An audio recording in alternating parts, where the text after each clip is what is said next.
الحمد لله وكفى والسلام على عباده الذين اصطفى أما بعد فأعوذ بالله من الشيطان الرجيم بسم الله الرحمن الرحيم ثم دنا فتدلى فكان قاب قوسين أو أدنى صدق الله العظيم. قابل قدر عزیز بزرگوں، اللہ تعالیٰ نے ہمیں مختلف نعمتوں سے نوازا.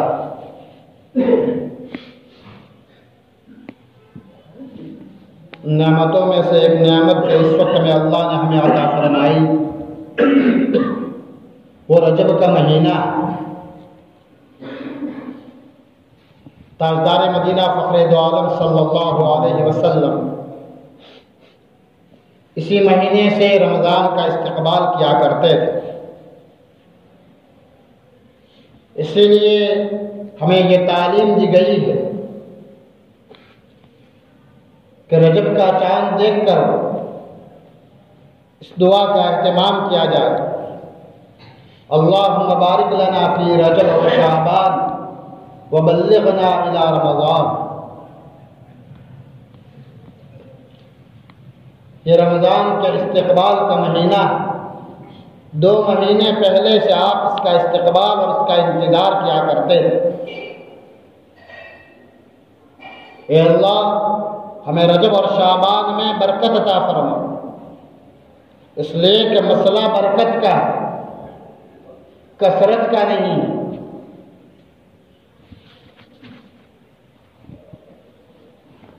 اور رمضان تک ہمیں پہنچا دے. پتہ یہ چلا کہ ہر لمحہ دنیا میں بسنے والا انسان اللہ کی مدد کا محتاج ہے.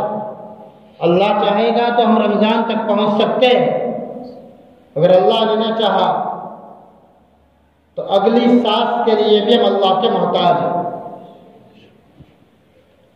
یہ مبارک مہینہ ہے رجب کا مہینہ، ترجمہ تعظیم، عظمت والا مہینہ.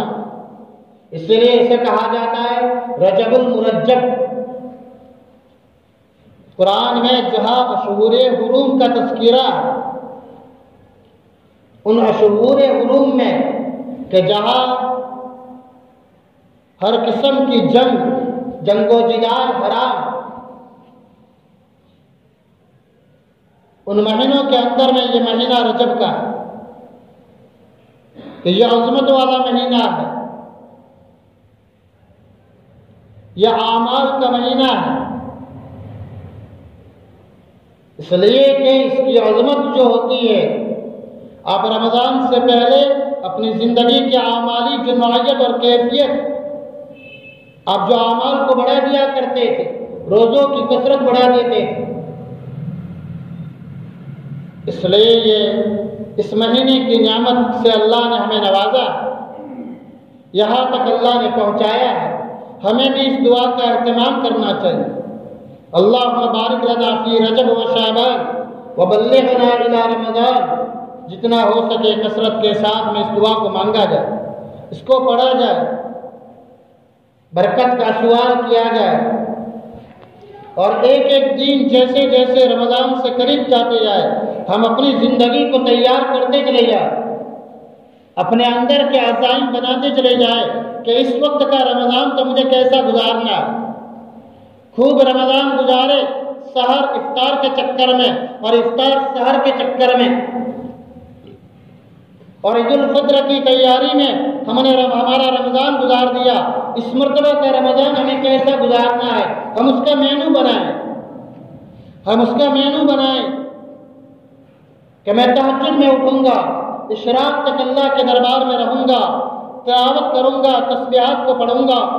اشراق کے بعد میں قرآن کو ہاتھ میں لوں گا، میں اللہ کو مناؤں گا. یہ مہینہ پورا ہونے سے پہلے مجھے اللہ کو راضی کرنا ہے، پوری امت کے لیے مغفرت کا فیصلہ کروانا ہے، امت پر اللہ کی مددوں کو اتروانا ہے. یہ اپنا مینو بنایا جا رہا ہے. اپنا مینو بنا کر کے ہم اللہ کے دربار میں پیش کر رہے ہو، اے اللہ میری یہ فائل ہے، اے اللہ اس وقت کی میری یہ الجھنیں ہیں، اے اللہ اس کے اوپر میں سگنیچر کر دوں۔ اللہ سے کے وہاں سے طے ہو گیا اور یہ ہو گیا کن، ہو جا، وہ فیکن کا مالک ہے، وہ ہو جائے۔ لیکن اس کو منانے کے لیے ہمیں اپنی زندگی کو دیکھنا ہو۔ مینو پیش کرنے سے پہلے اپنے جیب کو بھی دیکھنا پڑتا ہے۔ ہائی فائی مینو کا آرڈر دے دیا، جیب خالی ہے تو آدمی کو شرمندگی کا سامنا کرنا پڑتا ہے۔ ہم نے مینو بنایا اپنی امت کے لیے، میرا جنم ہوا ہے، پوری امت کو مغفرت کا فیصلہ کروانا ہے، اپنی اور نسلوں کی اور قیامت تک آنے والی نسلوں کی ہمیں رضامندی کا فیصلہ کروانا ہے اور برکتوں کا فیصلہ کروانا ہے۔ تو اس کے لیے میں اپنی زندگی کو کلیئر، میری وہ آواز بناؤ جو آواز ساتوں آسمان پر پہنچے، میرے آواز میں وہ طاقت پیدا کرو، اور اس طاقت کو پیدا کرنے کے لیے گناہوں کو صاف کرنا ہوگا، اپنے آپ کو گناہوں سے بچانا ہوگا۔ جب اپنے آپ کو اس راہ پر ڈالیں گے جس راہ کا ہم بار بار سوال کرتے ہیں، اہدنا الصراط المستقیم، اور اس راستے پر چلتے ہوئے اگر ہم نے وہاں تک آواز پہنچا دی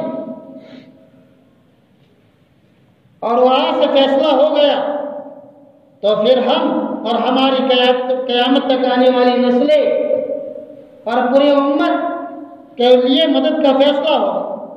اب انسان کہتا ہے، صحابہ نے بھی کہا متی نصر اللہ، متی نصر اللہ، کب اللہ کی مدد آئے گی؟ ساتھ ساتھ میں یہ آیت ہے، الا ان نصر اللہ قریب، اللہ کی مدد قریب ہے۔ وہ اللہ تو شہرت سے زیادہ قریب ہے، وہ سمیع ہے، وہ سننے والا ہے، وہ جہاں موتی اور فرما برداروں کی سنتا ہے، نیک بندوں کی سنتا ہے، حرم میں طواف کرنے والوں کی سنتا ہے۔ وہ لاکھوں میل دور ہے لیکن اللہ تو اس کی شہرت سے قریب ہے۔ اگر اس نے اپنی زندگی کی سچی پکی توبہ کر کے رات کی تنہائی میں کوئی نہیں دیکھ رہا، اس نے کہہ دیا اے اللہ مجھے معاف کر دے، وہ ایسا سمیع ہے، نافرمانوں کی بھی وہ سنتا ہے، نافرمانوں کی بھی وہ سنتا ہے، گنہگاروں کی بھی وہ سنتا ہے، گنہگاروں کی بھی سنتا ہے۔ اس کے بعد طلب شرط ہے، کوئی قدم بڑھا کر کے آئے، اس لیے تو آپ کے ذریعے سے کہلوایا خیر الخطائین التوابون، بہترین گنہگار وہ ہے جو توبہ کرنے والا۔ گنہگار کو بہترین کہا گیا کہ بہترین گنہگار وہ ہے جو توبہ کرنے والا۔ یہ مہینے رجب، شعبان، رمضان، یہ مہینے اسی لیے اللہ نے عطا فرمائے ہیں کہ آدمی رمضان سے پہلے اللہ کی طرف متوجہ ہو کر کے اپنے آپ کو ایسا کلیئر بنا دے، لین دین کے معاملہ کلیئر، اڑوس پڑوس کا معاملہ کلیئر، باپ بیٹوں کا معاملہ کلیئر، بھائی بھائی کا معاملہ کلیئر، کہ آپس میں ایک تمام نظام کو صحیح کر کے مجھے اللہ تک جانا ہے۔ رمضان میں روزے بھی رکھنے ہیں، تراویح بھی پڑھنی ہے، قرآن کو بھی سینے سے لگانا ہے، اللہ کے بعد مجھے فیصلے کروانے ہیں۔ اس کے لیے یہ رجب کا مہینہ، یہ شعبان کا مہینہ، اسی رجب کے مہینے میں، اسی رجب کے مہینے میں جو معراج کا واقعہ ہوا، یہ معراج کا واقعہ طائف کے سفر کے بعد ہوا ہے، یہ معراج کا واقعہ طائف کے سفر کے بعد میں ہوا ہے۔ جب آپ طائف میں گئے ہیں، ہم بار بار سنتے ہیں، کیا حالت تھی آپ، کیا حالت تھی طائف کے سفر کی؟ فرشتے کبھی نہیں روئے سوائے دو موقعوں کے، ساتوں آسمان کے فرشتے جو روئے ہیں وہ دو موقعوں پر روئے ہیں۔ ایک موقع یہ تھا جب ابراہیم علیہ السلام اسماعیل علیہ السلام کو لٹا کر کے، اندھا لٹایا ہے، آنکھوں پر پٹی باندھی ہے، ہاتھ میں چھری لی ہے اور اپنے آنکھوں کو آسمان پہ کیا ہے، او اللہ بیٹے کی اسماعیل کی محبت دل میں آنے پر تو ناراض ہو چکا ہے، تو ناراض ہو چکا ہے۔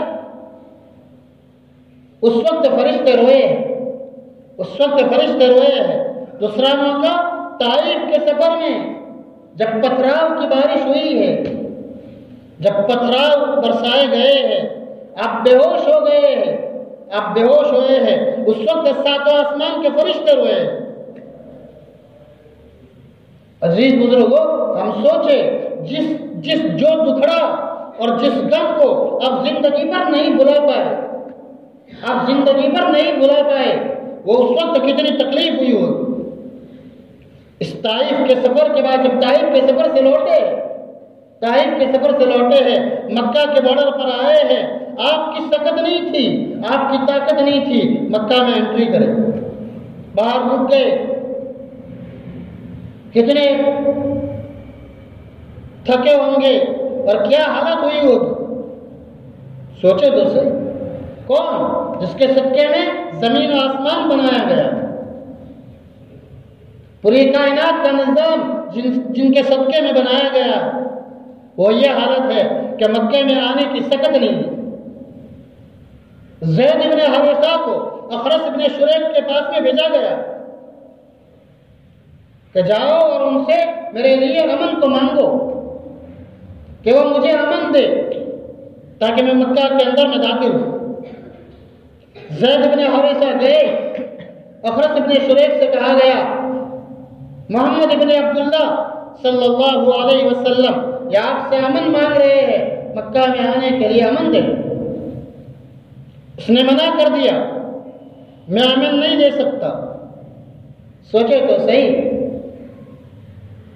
تیروں پہ تیر دلوں پر چلتے جاتے ہیں۔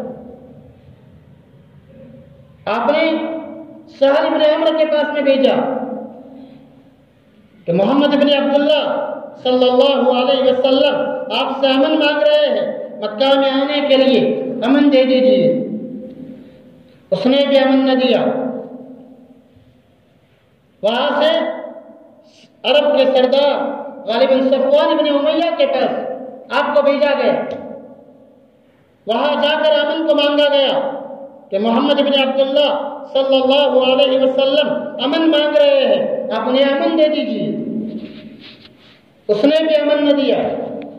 کیا حال ہے، سوچے تو صحیح۔ وہاں سے مطعم ابن عدی کے پاس بھیجا گیا، جن کے بیٹے زبیر رضی اللہ عنہ بعد میں صحابی بنے۔ ان سے کہا گیا کہ محمد بن عبداللہ صلی اللہ علیہ وسلم امن کا مطالبہ کر رہے ہیں۔ مطعم ابن عدی اپنے بچوں کو لے کر مکہ سے باہر گئے اور آپ کو ساتھ میں لیا اور آپ کو ساتھ میں لے کر کے حرم کے اندر میں آئے۔ حرم میں آنے کے بعد میں اعلان کیا آج سے محمد بن عبداللہ صلی اللہ علیہ وسلم یہ میرے امن میں ہیں، میں نے ان کو امن دیا ہے، کوئی ان کو ٹچ نہیں کر سکتا، کوئی ان کی طرف آنکھ اٹھا کر نہیں دیکھ سکتا۔ اللہ کی مدد کا یقینی ہے، جب آدمی دین پہ چلے گا حالات آئیں گے، لیکن اللہ کی مدد بھی یقینی ہے، اللہ کی مدد بھی یقینی ہے۔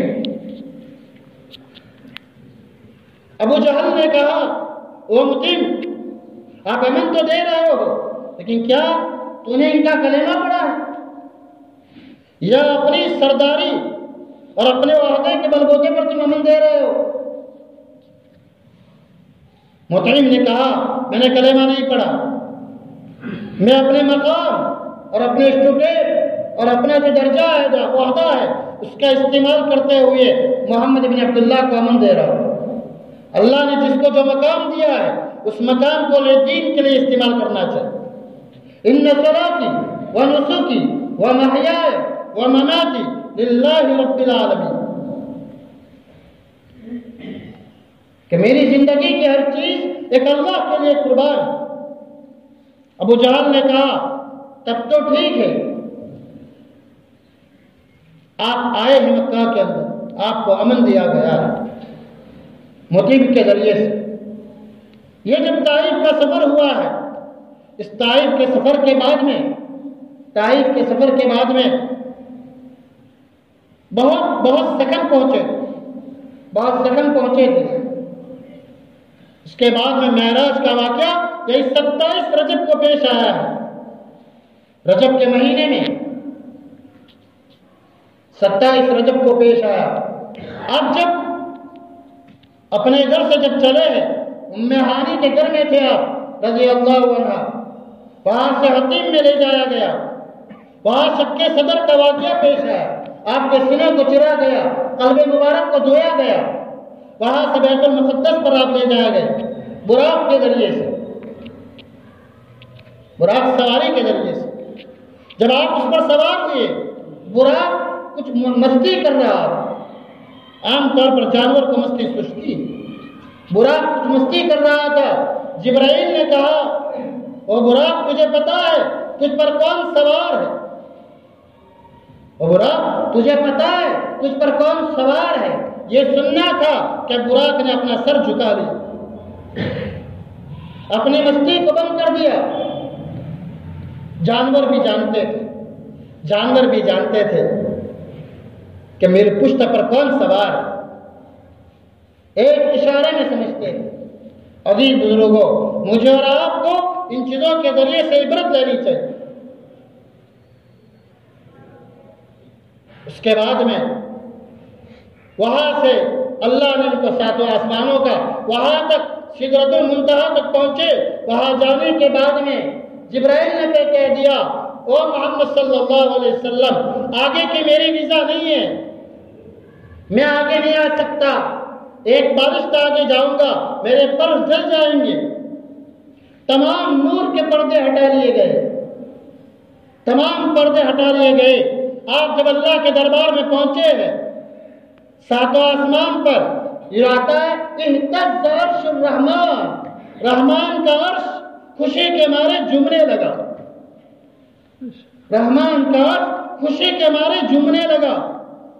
کون آیا؟ کون آیا؟ جب آپ پہنچے، آپ اصول ہے، چھوٹا جب بڑے کے وہاں جاتے ہیں ہدیہ تحفہ لے کر جاتے ہیں، آپ نے اللہ کے دربار میں پیش ہو کر کے تحفہ پیش کیا۔ التحیات للہ والصلوات والطیبات، تمام جانی مالی قولی عبادتیں اللہ کے دربار میں پیش۔ التحیات للہ والصلوات والطیبات، اللہ نے آپ کو سلام پیش کیا، السلام علیکہ ایھا النبی ورحمۃ اللہ وبرکاتہ۔ او نبی جی سلام ہے آپ کے لیے، آپ پر رحمتیں برکتیں ہیں، قربان جائے قربان جائے، ہمارے ماں باپ آپ پر قربان۔ 7 آسمان پر اور عرش تک جا کر کے بھی وہ اپنی امت کو نہیں بھولے۔ وہاں جانے کے بعد میں بھی آپ کو جب سلام ملا، سلام اپنے تک محدود نہیں رکھا، آپ نے آگے فرمایا السلام علینا وعلی عباد اللہ الصالحین، و اللہ آپ کا سلام میرے اوپر بھی اور میرے نیک بندوں کے اوپر میں بھی آپ کا سلام، میرے نیک بندے بھی آپ کے سلام میں پاکیزہ۔ وہاں جانے کے بعد میں بھی اپنی امت کو نہیں بھولے۔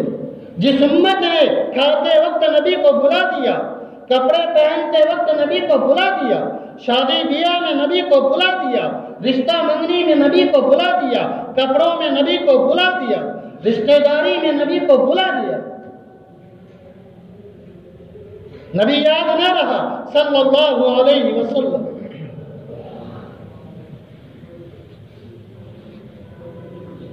وہاں جانے کے بعد میں جب فرشتوں نے اللہ کی اور اللہ کے نبی کی اس گفتگو کو سنا، وہ کلمہ شہادت پڑھ کر کے جھوم اٹھے، اشہد ان لا الہ الا اللہ واشہد ان محمدا عبدہ ورسولہ۔ وہاں جانے کے بعد میں بھی آپ امت کو نہیں بھولے تھے۔ یہ معراج جو 27 رجب کو ہوئی ہے اور اس رجب کے مہینے میں ہوئی ہے، جو یہ مہینہ چل رہا ہے، وہاں کیا دیکھا؟ ایک طرف جہنم بھڑک رہی ہے، ایک طرف جنت چمک رہی ہے، ایک طرف جہنم داغ رہی ہے، ایک طرف جنت مات رہی ہے۔ پورا نظارہ کیا گیا، پورا نظارہ کیا گیا۔ اور معراج سے آپ کیا لے کر آئے؟ اپنی امت کے لیے کیا لے کر کے آئے؟ عزیز بزرگو، اب معراج سے کیا لے کر آئے؟ ہم میں کا ہر آدمی جانتا ہے، اتنا نالج اور اتنا علم ہمارے پاس میں ہے، آپ معراج سے امت کے لیے جو لائے وہ نماز لائے ہیں، وہ نماز لائے ہیں۔ نماز مومن کی معراج ہے۔ الصلاۃ معراج المومنین، الصلاۃ معراج المومنین، نماز مومن کی معراج ہے۔ اسی لیے نماز کے آخر میں جو سلام پھیری جاتی ہے اس کا ایک نقطہ یہ بتایا جاتا ہے، اس کا ایک نقطہ یہ کہ یہ نماز پڑھنے والا ابھی زمین پر نہیں تھا، یہ ساتوں آسمانوں پر تھا، اپنے رب سے ملاقات کر رہا تھا۔